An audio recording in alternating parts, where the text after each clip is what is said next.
Who's this? Oh, you're an entrepreneur? Oh, you're a real estate investor. Oh, you're trying to learn from those who did it. Well, come into the lab then. Put your white coat on, gloves on, notepad, and let's build, y'all.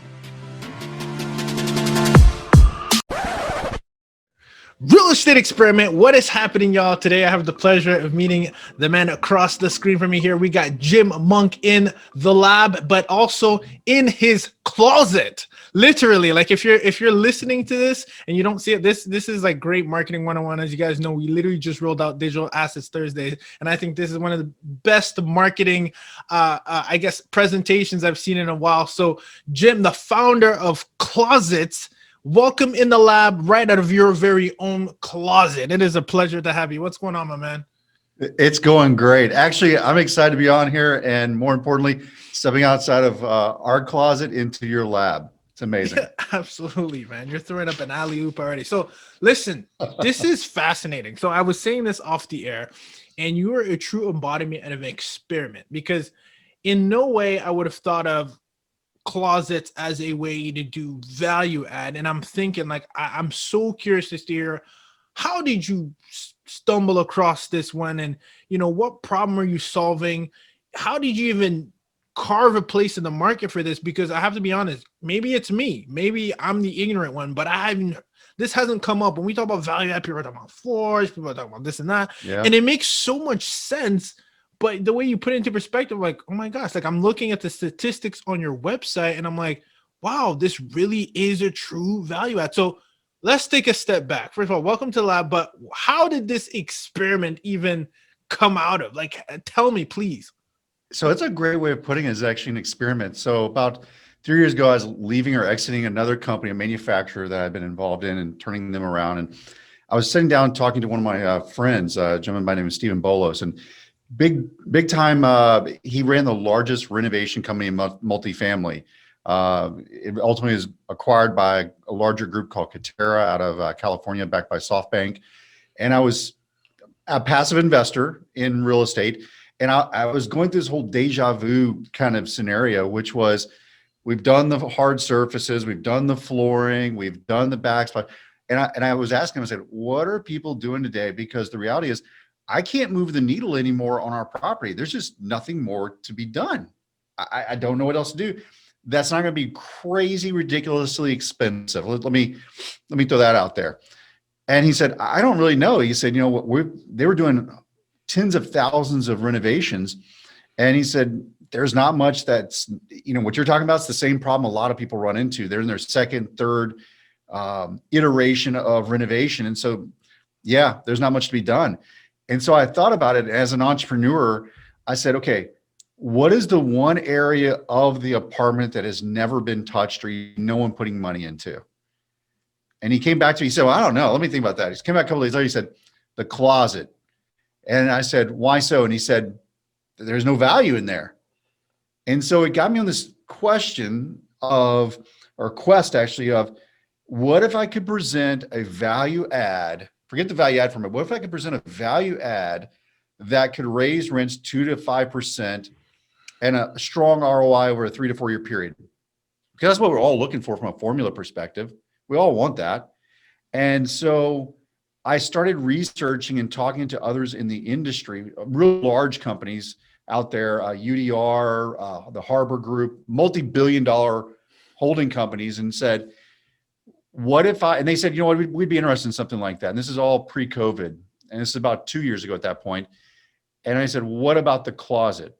What if I was able to present a furniture grade product? Because the reality is the baby boomers and the millennials, they want resort type amenities and they want more storage. The footprint's getting smaller and we're all collecting more stuff.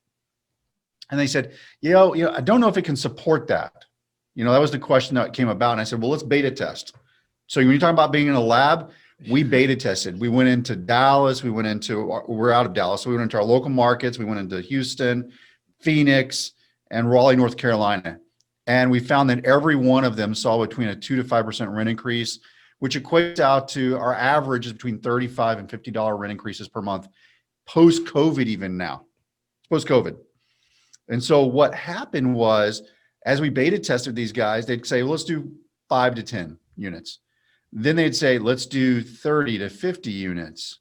Well, how about we do the whole complex now? Because what they were seeing was justification of these numbers. And what I came down to was, you have these, like myself as an investor, I was looking at what is my improvement on my net operating income and what is it doing to the asset value of my property? And so one of our largest clients, NightVest, based out of Dallas here, multi-billion-dollar portfolio company, came in and said, look, you know that we're spending about $250,000 to $300,000 on a complete renovation of the closets in the apartments with your units. And we're doing calculations right now based on the cap rate and everything. And we think we can see about a $3 million return on a property from a $250,000 investment. And before we knew it, they're saying, can you go into Phoenix? Can you go into Arizona? Can you go into multiple markets? And we said, of course. So that was about a year ago. And since then we're in 6 markets and we're growing. New Jersey, we're moving into New Jersey. And just what happens is, as the formula works itself out in certain property sets for our clients, they immediately go, can you put it in this one? Can you do this one? Can you do that one? So that's kind of the evolution of the company, was the premise of, could we support rents and could it make business sense, business logic, Ruben? And then will people buy it? And what we found, a lot of them will go in and say, we have nothing else to do. And our product, what you see right behind me, is sub $1,000 installed. So we're talking, because we're the manufacturer, we cut out all the middle people. That was the real key. You know, that you have to. Yes. I love that, because you got some vertical integration thing going in there, which is really interesting. It's one of my favorite things to talk about. So let's take a step back. I see you got a smile on your face. I'm telling you, this guy's got $1 million smile. I love it. So let's take a step back, Jim, because I want to give some context, and then I want to talk about the value add piece in multifamily. That's very important, because you said NOI, and people are trying to connect dots. What do closets have to do with NOI? We'll get there, but let's take a step back. Let's talk about your background, because we talked about, like, we subtly said it off the air, like multiple exits, like you're like, yeah, casually. Jim, tell us a little bit, because I was trying to look it up and I'm like, this is very interesting. I mean, this guy's done this before. So tell us a little bit about your other experience with other companies, your other previous exits, because I think that's fascinating to get an idea of who the reflection of the business is, which is you, because I do believe a great operator runs a great business. So give us some background with your previous operations. Absolutely. And what I'll first say to the listeners is, it's never, well, for me, it's never been a straight path. All my exits, each exit has been a different industry, actually, surprisingly. I didn't stay in the same industry for various reasons. Some of it was contractual. I couldn't be in the space, but I started out in the financial services in the insurance industry. Okay. And this is, selling insurance, and then started growing a company. And before we knew it, we were in 42 states and 8,000 employees strong, and was very... Hold on, Jim. Hold on. So because this is interesting, right? People, like, there might be an insurance agent who's listening to this, and I know this, like, is, again, a great industry. When you say you started your own insurance agency, Jim, is that what it was, or like you partnered, or you like did you go out on an agency? Yeah. So it was an agency that grew into a bigger marketing company for insurance product, and we sold other companies insurance. And then we got big enough that we became our own insurance company. And that's where you control your own destiny. And we were partnering with, to kind of I love to tell the story. Yeah, when the market was really hot in 2004, 5, 6, and 7, we partnered with home builders. And we'd go into home builders and say, look, as owners come in to buy property, buy a home, let's sell them a mortgage protection policy. Let's sell them an insurance policy to protect that mortgage. And we partnered with some of the nation's largest companies and generated our activity through that. So smart, strategic partnerships. Exactly right. So I tend to not try to reinvent the wheel, even though I feel like I'm doing that today, but I'm working off the chassis of an industry that's well-defined. No, I mean, you just said it. You're working off an industry that's well-defined. Multifamily is a well-defined industry. So no, I'm connecting the dots, folks. I'm trying to connect the dots. All right. Tell us about the other one, because this is very interesting. What were the other exits? I think you had like maybe 2 or 3, if I'm correct. So 3. So the second one was a technology company. And what I found out is some of the things that you learn later. So as we got bigger in the insurance company, we decided to get into creating our own leads. We just were so hungry. We recognized that the builders would only keep up with us so much, but there were so many other people out there, buying properties and stuff. And, it was basically how can I get in front of those who are buying just a home in general? Maybe they're not walking through the door of the builder I'm working with. Maybe they're working with another builder, not in my network. So we decided to build multiple websites, and this early on when SEO was a very new term in Google and all this. And so we had a complete team that was doing search engine optimization. We were capturing up to about 60,000 leads a month throughout the country, just big numbers. And what we realized was that this is a machine, and a company that came in and acquired us, they bought the company. And about a year later, I'd moved on, I'd exited. I realized pretty quickly that they weren't interested in the home builders. Actually, a number of the people in the company called me and said, they really don't care about the home builders. It's the data, isn't it? It's the data, and they want the lead generation, and they're going to put it in a call center. And I just was like, wow, that's ingenious. Put in a call center. So my non-compete was for, 8 years. So I couldn't sell product for 8 years. So I just said, you know what? I'm going to take what we learned within that company as far as lead generation, and I'm going to go sell it to other companies and create lead generation for them. So we created a search engine optimization company and ultimately a technology play in monitoring of data and everything like that we exited on a couple years later after that. Jeez. Wasn't the plan, but that's where I said the roads, it turns, and you have to be able to rise to it and capture it as quickly as you can and recognize what it is. Okay, so that was number 2, if I'm counting, right? That's correct. There's And a third number three was another company that after I exited that one, a friend of mine came to me and said, look, I'm trying to get my manufacturing company to help grow it. It had been very stagnant and everything. And it had been doing a slow decline. So I came in with him, revamped it up. It really just needed a lot of TLC, a lot of modernization. And it was a great company, but it was complacent. They were small and they were just complacent.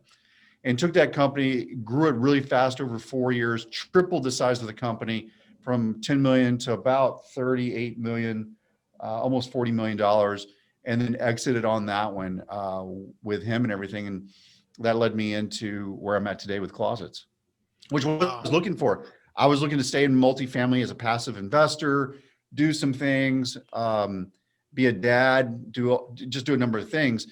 And it was a simple conversation that really piqued my curiosity. And as I looked at it, I said, if there are competitors out there, they're selling too expensively. So the multifamily industry can't afford it. They can't make the numbers work. They don't understand multifamily, or they're coming into it and saying, look, it's a really beautiful product and it's all about the beauty. And let's be real about it. It comes down to dollars and cents. Yeah, absolutely. It has to work. I think it might be the most beautiful thing in the world, but if I can't make the dollars and cents work, I'm just going to have to say no. Yeah. And so that's what led us to where we're at today.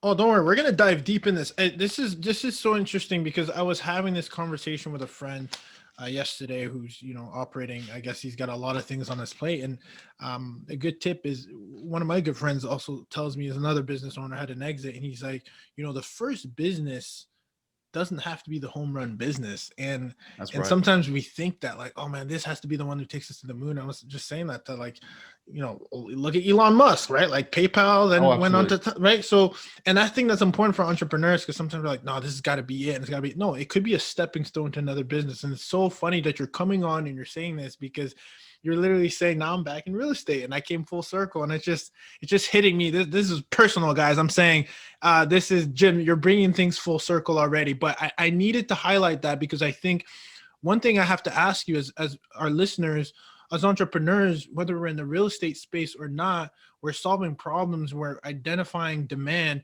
And I'm curious as to what is the thing, and whether you have a name for it or even think about it, maybe it just comes as second nature, but what is a framework that you think you use when you look at opportunity, because clearly you're doing a really good job, whether you realize it or not, or unconsciously or subconsciously, I should say. Right. It's happening. So Yeah. can you reflect and maybe think, oh, you know what, I think that's the common denominator. So I would say the framework is a really great way of approaching this. So I'm a process guy, I'm an ops guy ultimately. And so for myself, when I try to look at the end goal first. So whenever I was going out and buying a house, or when we're doing the insurance play, it was, hey, there are a lot of people walking through the doors of these homes here. How can I capture their homeowners insurance? And then it was, no. How can I capture a more profitable piece of the business from them? And it's because there's a lot of people trying to sell the same thing. And so how can I differentiate? And so for me, it's always about the end goal. And so for the technology company, as an example, Transgility, that was the name of that company. We came in and we said, or I came in and said, what they bought us for was for this. They were able to create leads, and all companies want leads and they don't know necessarily how to get them, or they're trying to get more of them. So why don't we go out there and replicate that and show them lead generation? It's basically the old adage. I can either teach a person to fish and feed them for their life, or just give them a fish. And for a lot of companies, they don't have the time to be taught, don't want to, whatever it might be. And so it quickly became, okay, then we'll just hand them the fish every day and they'll keep paying us. And so, with the third company, it was different in the sense that it was really framing it out from the perspective of looking at where their customer base was today and saying, okay, you've been in business for 40 years, but the world's changed, and what I always tell people is, hey, I'd talk to salespeople and I'd say, look, has this cell phone here, this has changed the world. And this has changed the last 15 to 18 years. And if you're still pulling up a dial up or you're faxing stuff, that market's dying, whether or not you know it or not, it's going away. And so it was about how to approach the market differently and get to their customer base, or potentially their new customers. So you brought up a really great example. That company, which was in the adhesives industry, hadn't really approached the automotive industry. They'd done some work in the aircraft industry. It's like, look, those are blossoming industries. Why aren't you in theirs? Well, they're kind of complicated. Well, not really. If you really take some dives into it, it wasn't that much. And that's their biggest marketplace today, is automotive and aircraft. And so for Clozzits, the same approach, the framework was like, so if everyone's done everything, what else is even left? That was what I kept asking myself. What in the four walls of the unit is it left to be done that, what can I do differently? And, and the reality is, and not to segue back into Clozzits, but that's the framework. And as I talk about it, the demographics have to play there. Timing's a real critical thing on all of this, as you know. And, when you have HGTV and you have the Kardashians, and you have all this stuff that people are showing their blinged out closets and everything, people go, you know what? I want that. I want that. I might not be able to afford that, but I want my little slice of heaven, or my palace. And that's one of the things that really drives me in this, is that especially pre-COVID, post-COVID, people are on lockdown now. People have to stay in their apartments and work from home and shelter in place. Those four walls get kind of small, they really do. And you want to feel good about the place you're in. That's why it's one of the things I picked up on a couple of years ago, Ruben. Was interesting. When I used to rent, I used to call myself, I'm a renter. Today, what do we call our people? Residents. Why? Because they're home. It's the residents. It's the community. It's all these other things. So powerful. So powerful. You brought that full circle too. And it's crazy. I mean, I'm taking notes. I really am, because that's what we do. And it's fascinating, because I think it's important. We talk about experiment. That's it. You're taking the data and you're looking at what's in front of you and you're saying, okay, what is there? Where are the gaps in the marketplace?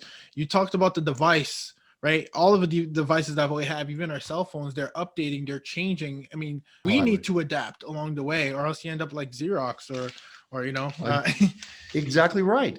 And that's one of the things that I do find, that is, when behind the scenes, even I'll dive into a little bit of the philosophy. I will say, look, the challenge with the industry is that it's not complacent. It's what's the word I use? The word I use is conditioned. It's conditioned to say, This is the way it is.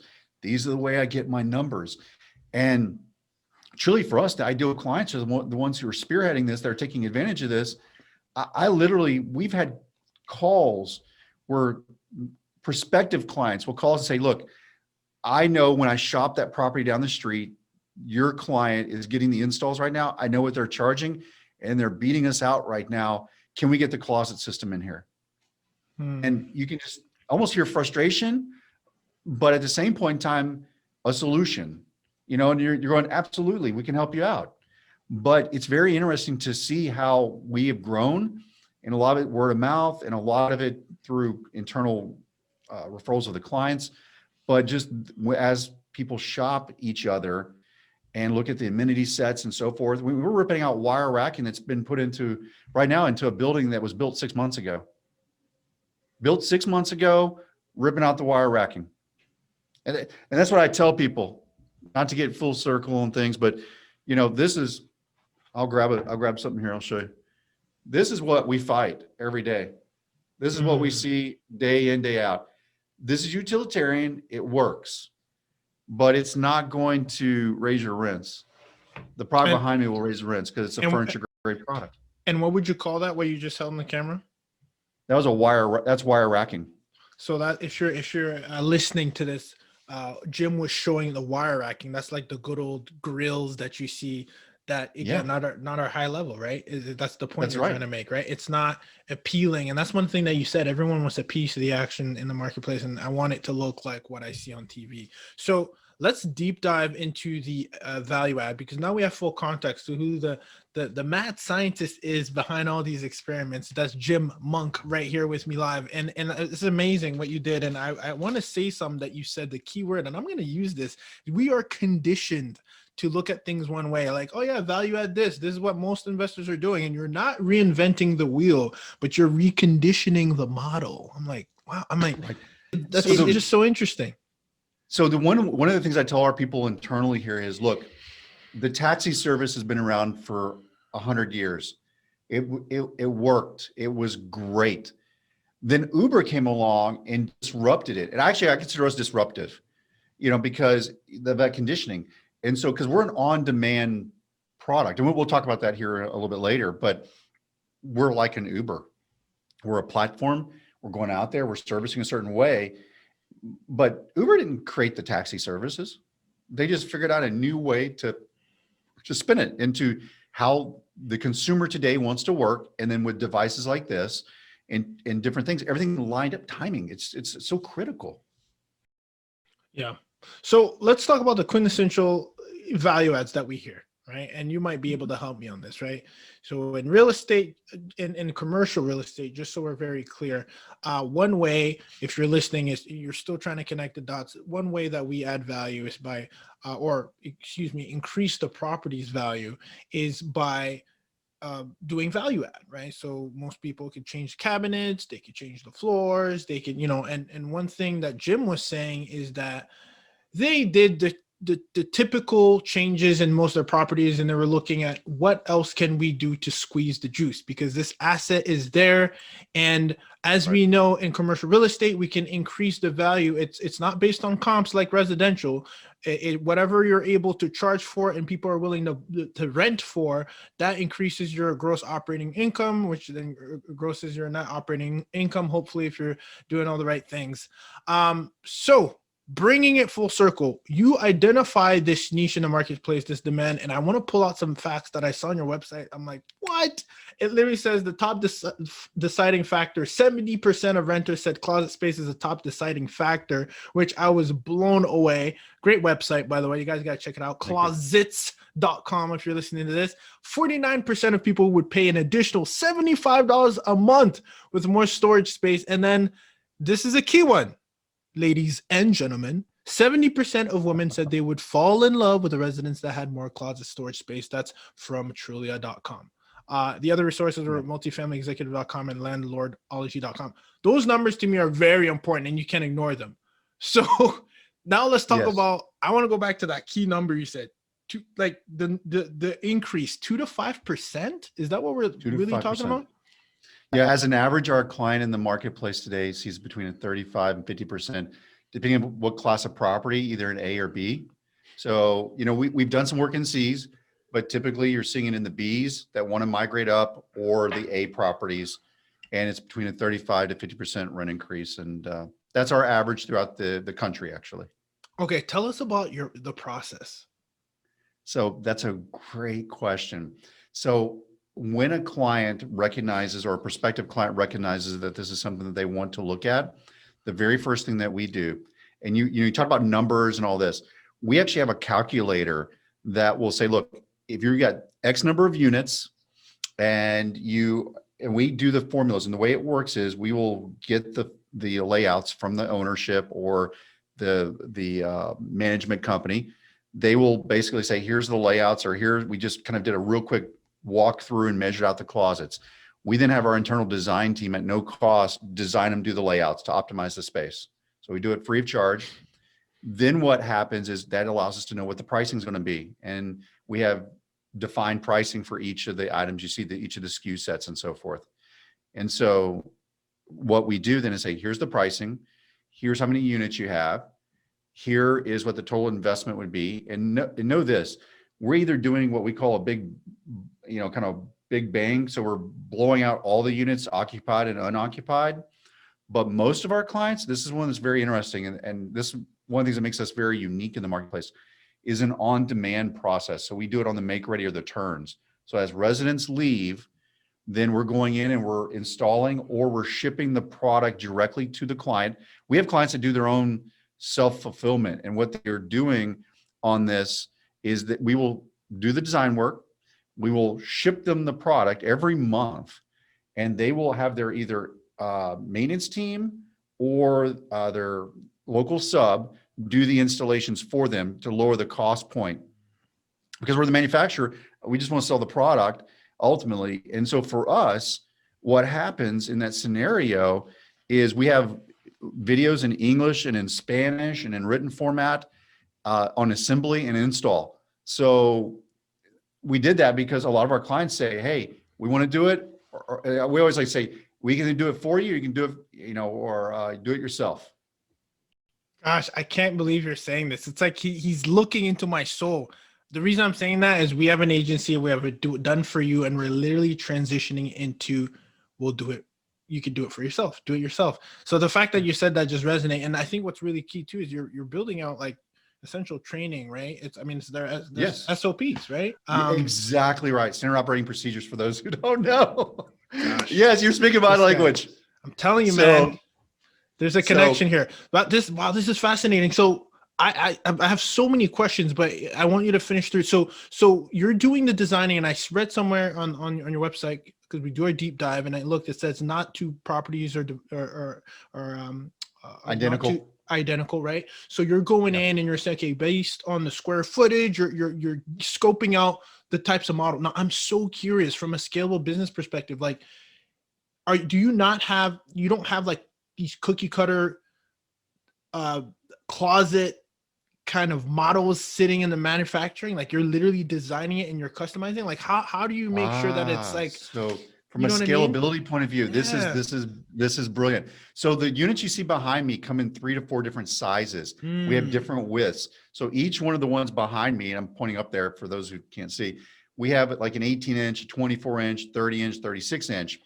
And it's basically like a jigsaw puzzle. And we literally put it together. And it's a floating system. And so I can show you, it floats off the ground about 14 inches. And I'm gonna scroll around here so you can see this. This is a big closet. It's got a gap over there of about 3 inches. And on the wall over here, it's right up against the wall. So there's a little, it's not always end to end, but we try to get it as optimized as we can so that, we're covering the space and everything. But it gives us a little forgiveness because we go into all kinds of properties, as you can imagine, properties that are new, properties that are old, properties that don't have straight walls. I mean, it's just all over the board. So we have to have a product that's a little bit more forgivable. So it's a system. So the system is designed in a way to build a fit, within the unit set that it's going into. Wow. So That's amazing. And so when you're making that pitch, is it I'm assuming you maybe have some visuals. You're saying, hey, you could kind of pick this kind of model, this kind of model, and this kind of model, or is it kind of like, is that how you're giving the customer insight as to what they might be able to Right. foreshadow? So for our clients, what we do, or prospective clients, we do kind of a good, better, best program. And, and it's based on pricing, and we'll give them 3 different layouts, 3 different renderings that show 3D models and say, here's what it would look like. And once they sign off on that, then it's a matter of getting either into our scheduling and make sure we have the inventory and we get it to them where they need to and getting our installers in there, or it's shipping them the product. We have clients literally today, almost on a daily basis, we have product shipping out of our warehouses to the clients where they're doing their own self-fulfillment. So it just depends on what their scenario is. And, but that's what we do. And then we kind of rinse and repeat that process over and over again with them. And the great part is, and that's some of the things I want to share with your listeners, is why some of these clients, what we've discovered is why some of these clients do it. It's not always for the rent increase, or how they're applying it is way different than I would have thought. And so let me give you some examples. So Tell we us have what clients. I'm very interested to hearing this. We have clients that want to defer their profits for a year. They don't want to pay out profits. So what they'll do is they'll come in and say, let's go ahead and install the closet system. It's a fixed asset because it's literally being bolted to the structure of the building. So it gives us the ability to depreciate it, depreciate and spend it. Yeah, brilliant, right? They can depreciate it out, spend the money, and then next year defer it while they're getting the rent increases during that next year. And then they can hit that home run that they're looking for, that exit that they're looking for. That's one way that they do it. Wow. So that's genius. it is genius, actually. I wish I could say it was ours, but a couple of our clients told us this, and they're like, we're sitting here and going, that's a sales tool right there to let people know that they can defer their profits, depreciate it completely out that year. So they're getting the tax benefit of that. Yeah. So that's a great idea. It's one that I'm using on my own personal stuff now because it's brilliant. Absolutely. And for our listeners, is that like the cost segregation format that people are Correct. using? Is that what people? Yeah. So just to look into that, I believe, guys, we have an episode on that. Definitely want to have a look at it. I still try to wrap my head around it, but there's some experts. A little bit complex. There. Yes. There's some experts out there, right? Get people on your team who know this, who, again, you can literally increase on your net operating income and defer it at this, oh my gosh, it's genius. Like, it's unbelievable. So I would really tap into that. If you're in the marketplace for something like this, I think the combination of what Jim's company here, Clozzits, offers, and that is a really good way to really maximize your capital, really, at the end of the day. Right. A couple other ways that they're doing this that I think are really clever. One is they're doing it on lease ups. They're instead of them giving out what I would call a free month of rent or something of that nature, what they're doing is they're coming in, they're saying, look, we'll upgrade your closet. Now, why are they doing that? Because if they give that concession to the renter, it's just money that's evaporating. It's going out the door. This way, they're actually improving the property set for them, and they're getting the lease up. So they're saying, and it's a way for some of these groups to justify a 3% to 5% rent increase right now, post-COVID, is they're saying, look, we're doing upgrades. We're doing small upgrades to your apartment. And so we see that happening more and more. Again, very clever marketing, aspect of it. And then the third one we're seeing, probably the biggest growth in it, is as a value add in acquisitions. I probably walked 40 or 50 complexes this year alone already, because we have clients that want us to walk, do the measurements, look at it, because they're building us into their financial models already. That's because they already see the success. So as I go to acquire new properties, they're doing it then. Like, and that's a pro forma almost, right? It is. It totally is. They can budget it out. They put it into their acquisition costs and their upgrade costs. And in some cases, we are the only upgrade going in if it's a newer property set. 2015, 2016 properties, they have everything. So we're the product that is going in there to give them that justification. And then the fourth one is, and I think this one's probably a very clever one that I'm going to hope to see happen more, is when property owners are looking to exit. There's this whole aspect of what value add projects are you working on today that will lend itself to the new ownership gaining, traction. So what they will do is they will, contract us to come in and put 5 to 10 units in. They'll see the rent increase. They will put that on their perspective, basically, and say, this is a program that we've done that's within these 10 units that's justifying this much in rent increase. And so it's a way to show the new ownership of a new concept on new rent increases and leaving meat on the bone for the new ownership. So it's something there that gives them the ability to grow. So we have the benefit of that is we have an existing customer that's doing that, and they'll come in and they'll do this. It lends itself to us having a new client, and we love it for that reason. But it's brilliant for the ownership, the current ownership, because they're actually able to take more money off the table. By showing this, they're able to make more money. They can dictate more of a sell price. Fascinating. As I'm listening to this, I got to ask you, because I'm always thinking from a time perspective, and you talked about on the lease ups, how long does it take to set up a one unit on an average size closet, put it together? With our team, 2 hours. Oh my God. It's designed because of that reason, because of the turns. We do not want to be the reason why you cannot lease that property, that unit. So 2 hours. For our clients, I'd say it's about 3 hours. Once they get a hang of it, it's pretty simple to assemble and install. Yeah, no, what I was going to say, Jim, sorry to interrupt, is you could literally have someone still live in a unit and come in, set it up, in and out, and no problem. We do that all day, every day. We have the thing we ask the client to do is, can you rip out the wire racking, get your maintenance team to patch and paint if necessary. We can do rip out, but that way we just come in, we slam it in basically, and the client leaves for work or they're around, and the resident, and we're in and out within 2.5 hours typically. Yeah, no, I think that was so important, especially in my eyes, because as you think about some other value adds per se, is it's some people wait until the end of the lease until it's empty for them to do that. That's right. And I think the main benefit of this is, even while people are there, you can add that benefit, increase that retention rate, if anything, right? I mean, there's just so many perks to this. I'm like, what is wrong with this model? What is going on? It's too good to be true, Jim. What is going on? Now, I do want to talk to you. What is it? Our clients will sometimes say, this seems like a no-brainer. And I'll tell you something that we're beta testing right now. So we haven't talked about this a lot. Yeah. So I'm putting myself in the chair here because we're getting ready. We're working through it. We have a bank that is willing to lend on this product up to 48 months to 60 months at a 3.5% interest rate. We haven't launched this yet. So I'll tell you, if your listeners want to talk to us, we are very open to this. They're willing to lend on this for 48 months to 60 months at a 3.5% interest rate, unsecured. You heard me, and here's the reason why.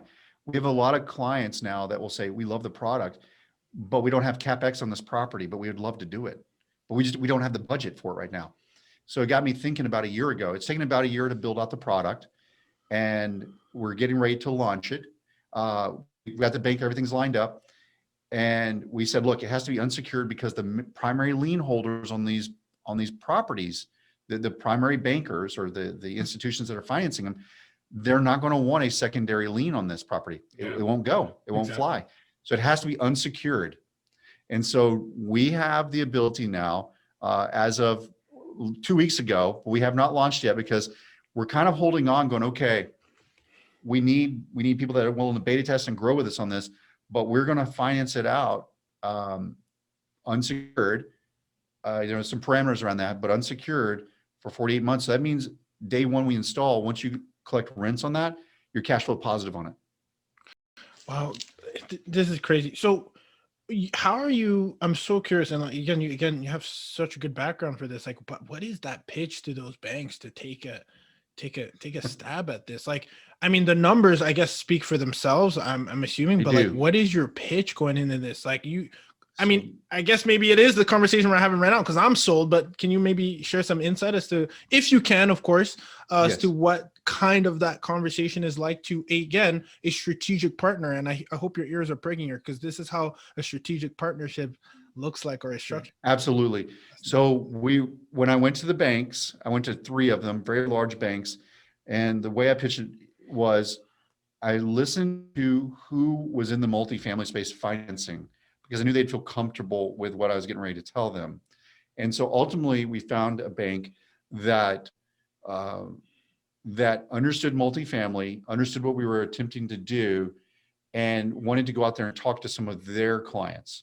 So as they started talking to their clients, they realized, and the interest rate's very low for a reason because the dollar amounts need to be low, to make the numbers work. You can't get greedy in that side of it. And so for us, what we pitched to the prospective banking company was, by you doing this type of program, you understand you're going to be talking to ownership and asset management groups. You're going to be talking to a lot of people with us. Have you ever considered that this might open the door for you to be doing more lending in the multifamily front? And that's what sold them. Because what I try to do is be, as a servant leader, is to say, what is it that you want? What's What in is it it for that you you? need? What's in it for you, right? Absolutely. Always. And so they literally, I pitched it to four companies, four of our clients, and they said yes. So immediately the bank says, okay, that's four companies we've never worked with, that now we have at least a 4-year relationship with, for them servicing the loans and so forth. And what it does for us is it allows us to now open the doors, grease the skids, and grow exponentially, because no one in the industry of closets, even industrial closet systems, finances anything right now. We are the first. Okay, you guys going public yet? I want to buy the stock. What's going on here? No, no, no, but we're going to be looking for investors. We are looking for investors because it's scaling at such a rate that, it's lots of material, lots of people, but yeah, I haven't even talked about that publicly, looking to get investors on board. That's amazing. I mean, I'm rooting for you, and I'm gonna be Thank behind you. this. I'm gonna be pushing this hard, man. This is amazing. You brought this. Seriously, I'm like, guys, I'm jumping up and down here. If you can't hear it in my voice, this is like I can't even stand still. Seriously, this is fascinating. A true practitioner in the lab. We got to get you a few white coats there, because I mean, you're Absolutely. the embodiment of this brand. This is I haven't made amazing. doctor yet. No, we're I'm gonna be working on it. the we. PhD. I don't look. You're the Doctor Clozzits. That's what you're gonna call you. Yeah. We'll get that sent out to him, right? We should do that. Yeah. Listen, I want to ask. Like, this is I could have you here for hours, and I can't thank you enough for your time. But I do want to ask you rapid fire questions because how your mind works. I just see it. I gotta ask you. What resource have you tapped into recently? It could be a book, articles that you tap into maybe frequently that is a good resource or a good book that you care to share with the audience? So a couple. So one of the things that that I'm a big believer in is staying a lifelong student. That's hard when you're an entrepreneur. You're busy. You're running your companies. You got your family. You try to take a moment just to breathe. So for me, podcasts are really important to myself. Podcasts like this that educate and do deep dives. So one of the ones is Masters of Scale by Reed Hofman. Ooh, Reed, yes, if you're not familiar with Reed Hofman, mhm. co-founder of LinkedIn, Yep. partner at Greylock, big group, smart guy. Another one is My First Millions. They're a group of young guys that are entrepreneurs, Sam and them, and they created The Hustle and Trends. If you're familiar with any Oh of yeah, those yeah. publications, Okay. they've got it out there. So it's raw, and they come up with ideas and they spit fire real quick. So it's just interesting to hear these different kinds of concepts. From a book point of view, Yeah. Blitz Scaling by Reed Hoffman's a good one. It's about how to grow your company really fast. Another one that I pick up every couple of years is Traction. Yes. Traction's about processes. And US. folks, if you're wanting to scale, you want to replicate who you are, you have to figure out a way to do that. And Traction and the E-Myth Revisited is another great one. Older book, Totally practical these days, even. What was that last part? It's totally practical these days. It's Oh, still absolutely. practical. Oh yeah. No. Oh, I are you did it. talking about the e-myth? Yeah, absolutely. Oh yeah. Yeah. I mean, it makes sense with how you've been able to scale. I mean, it's just fascinating. I'm gonna look deeper into those other companies too. I'm really excited. This is awesome stuff. What habit do you think serves you best on a day-to-day basis, Jim? So that's a good question. So one that I've used for probably 20 years now. So something we do is we call the stand-up meeting. Every day I go around the room to my leadership, or as a small company, you're going around to all the employees in a stand-up huddle. It's a 10-minute stand-up huddle. And Scrum, we ask us, huh? Scrum, Totally Scrum. Agile. Exactly. You know, Exactly oh my right. God, this guy. This is insane. This is insane. We do the same thing. That's amazing. So Agile, scale from Scrum, one to, stand up. Yep. yep. From a scale from 1 to 10, where are you today? Very first thing is it's really important to know where your people are, where their mind is. So the very first thing I say is scale from 1 to 10. If it's below a 7, we're going to kind of pull you aside and say, what's going on? Ruben, can I talk to you? Can I help you on anything? Is it personal? You know, they can volunteer if they want, or if is it professionally, and what can we do to help? Then it's what are your big rocks today? What are your small rocks? What are the big challenges you're dealing with? What are the small ones? And it's a way for everyone in the departments to go and talk real quick and ascertain, well, these are my big ones, but I'm held up because of purchasing over here, or I need manufacturing to do this. And it's a way to communicate very rapidly, disband, and them hit their departments and run fast. And so we're hitting that by 8:15. We're all on the same page, and we're singing from the same book. Love it. Love it. What is an application or maybe a software or anything that you feel is, man, you can't live without that, or that's really contributes to the successes of yourself or your team? So a couple. From a business practice, a large scale business practice, it'd be an ERP, so a resource planning software of some sort, which is, if your listeners don't know, it's basically like an operating system like Microsoft is to the computer, or some of those. It's what it is for a company that's especially manufacturing and got a lot of moving parts and scheduling and all this. Is that I think proprietary, or you guys use like a third party that we would know of by what so. you have mentioned? Yes, so we use Oracle NetSuite. Oracle. We use Wow. we use one with some horsepower because of the Yeah. complexities. Yeah, the big boys So use that. Yeah, it just so is. you guys know. Oracle. I They're mean, big boys, yeah. and they've gotten more affordable. That's the other Interesting. thing. Yeah. They've got more of a cloud-based solution now that's much more Yeah. affordable than the big multi-million-dollar rollouts it used to be. Yeah. So they've caught on to the whole Salesforce model. I was I just gonna think say Salesforce. Yeah, that's another one. they Yeah. created that world, and so they've done a great job of that. For myself personally, I don't have it over here right now, but I always have it near me. I use a daily planner. I'm still old school, so I write down all my priorities at the end of the evening of what the next day holds. I check my calendar set, and I organize my day, if not minute by minute, pretty close, because it's critical that I'm disciplined and I hold myself accountable. And then what I do is, next to that, I always have a similar theme. I go with the whole Jeff Bezos theme, which is, what are the 3 to 5 things I'm trying to achieve today? And I try to be very focused on what are those 3 to 5 big things I'm trying to achieve today, and how do the actions I'm doing tie into that? Are you using the Clear Habit Journal? No, but I've heard about it. Okay, which one are you using, man? Give me I'm the using a news. notepad, a yellow Yeah. notepad, legal pad that I've used for years. But I will look into that. Actually, Oh, I will it's make a note powerful. of that myself. That's powerful. We did a little campaign for, I don't know if you know David Osborne. Oh yeah, I've heard of the name. Yes. Yeah, so my agency did. He's the founder of Keller Williams, or one of the co-founders. Yeah.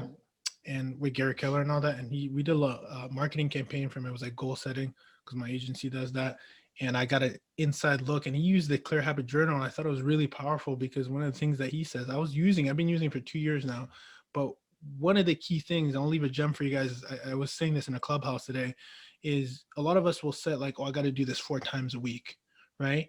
But what happens is, life happens, and you do something like 3 times a week. Let's say it's working out, and you're like, what you've done is you've conditioned yourself that it's okay for you to miss out on that That's right. workout.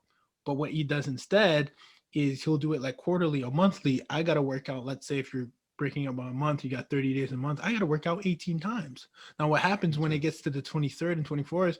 you can go overdose, right? You can literally do like, I'm going to work out in the morning and evening because I got to make up for that number. And I like, But I need to hit that number. KPIs, right? And I was like, oh, That's that's right. such a better way to look at it. Like you can do that with your goals and your family. Like, oh, I got the date with the wife, or or the kids. I got to spend X amount of time. And if you end up being on, traveling, and you can make up for those days. And I thought that was so fascinating because we don't always track that way. And so I got that from him, and used the Clear Habit Journal as well. So I thought I'd leave that little gem to the listeners. And who knows, maybe Jim, maybe you might find it interesting as well. But if anything, I'll be tapping into what you're doing. And if the listeners are, you learn from the practitioners. It's just so nice to see that how it comes full circle.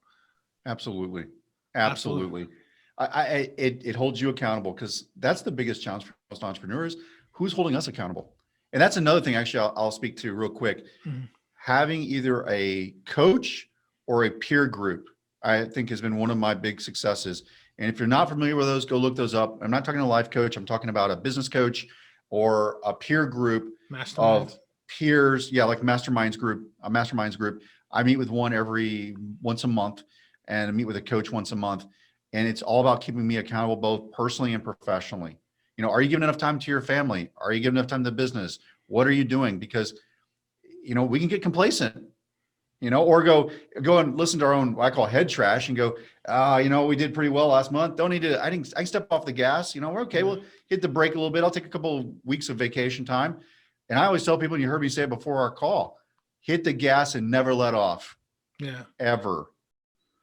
Jim, who's just, so if someone's listening, how do you identify who the right coach for you is? Because in your case, for example, you went to insurance, you went to tech, you went to real estate. So do I find a coach that's in my industry? Do I find a coach who maybe is not? But again, this is why I believe they should have done what you want to do. That's just what I believe. You may agree differently. So but, they definitely need to be either a retired executive, or they needed to be someone that's lived and walked that walk. For myself, my coach personally, Robert, he worked in manufacturing. That's a nice to have. So it helps in that case. But the peer group is diverse. And so the peer group is where I learned most of my stuff from. And if I'm looking for a coach, I'd be looking for someone that's been in the industry, and you really want them to be offsetting some of your maybe what I call weaknesses, or things that you're not as strong in. So for me, I don't like finance a lot. So, Robert's got a little stronger background in finance, so we can talk about something if I need to. For my peer group, and there's a lot of them out there. There's different groups like Vistage, Renaissance Executive Forums, which is the one I belong to. They are made up of ownership, leadership, and they're there to sit down and talk to you and understand what your problems are. And a lot of these work off experience, not opinion. That's the critical thing. Yes. Experience, not opinion. Opinions can be dangerous on this stuff. Yeah. Experience is a totally different story. I love that. Listen, oh my gosh, you've given the audience and myself so much value. I can't even thank you enough. How can we return the favor and follow what you're doing, support you? Where can we find out more about what you are doing, Jim, and Clozzits, your main baby right now? Where can we find out more about you? LinkedIn. So I'm a huge fan of LinkedIn. So you can find me, Jim Monk, M-O-N-K. You can look us up, Clozzits, on the website as well. That's Clozzits, www.clozzits.com. I'm not so much of a social media guy personally, but LinkedIn is one that you can find me on. You can also reach out to me, J Monk, and that's J-M-O-N-K, at clozzits.com. I'd love to talk to your audience. And if you're just an entrepreneur trying to figure out something, by all means, reach out, because I would say I was not fortunate to have mentorship until I was probably in my 30s. And I wish I had that, where I see other execs today. I go, wow, they have it. They're just so much more powerful than me and what their knowledge and thoughts are. And, but I've been very blessed in that sense too, to have great people around me. Jim, we are so blessed to be, part of your network and an extension with this podcast, and so we do not take it for granted. One last thing I'll ask: I mean, you got so much fire in your in energy here. Like, what do you think is next? I mean, it seems like you have so much more to do. What do you think is next for you, Jim? And you know, and when I say gym is because, you know, this wasn't your first exit. You got closet, you know, do you see forecast anything? What else do you want to do, Jim? Like, what else do you see as it's coming up for So, you? so I think there's a lot of millennials that are coming up with brilliant ideas that need mentorship. And I'm at that right age, I think, you know, I'm in my early 40s. So for me, I think with experience that getting involved with some of those companies, helping mentor, I haven't had that ability yet. And it's mainly because of timing, but I see that happening. I also see myself getting more into philanthropic stuff. I've got teenage kids, so focusing on them as well is important. Sure. So, you know, those are the things that I think are most important. And I will say this, I've been down the path of exits, and it really is the journey that's the sweetest part of it, and the people you meet.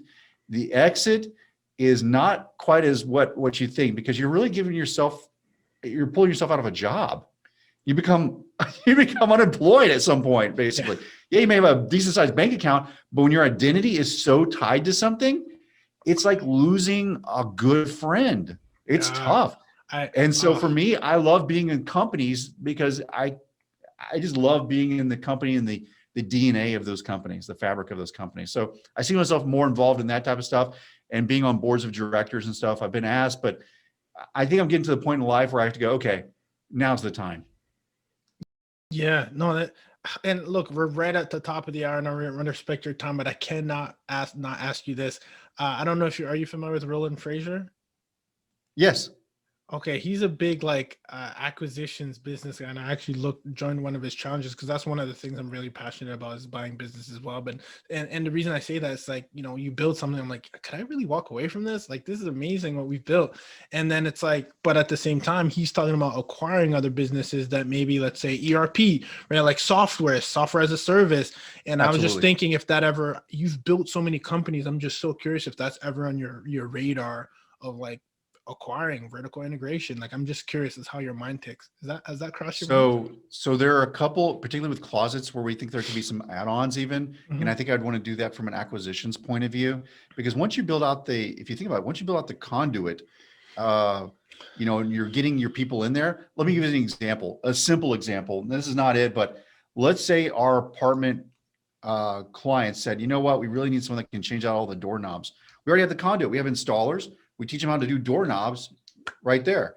Or you buy a company that's making doorknobs and you circumvent everyone else, Oh, and you put it down the conduit, the channel, the yeah. infrastructure. But that's a simple example of some things that we're really kicking around.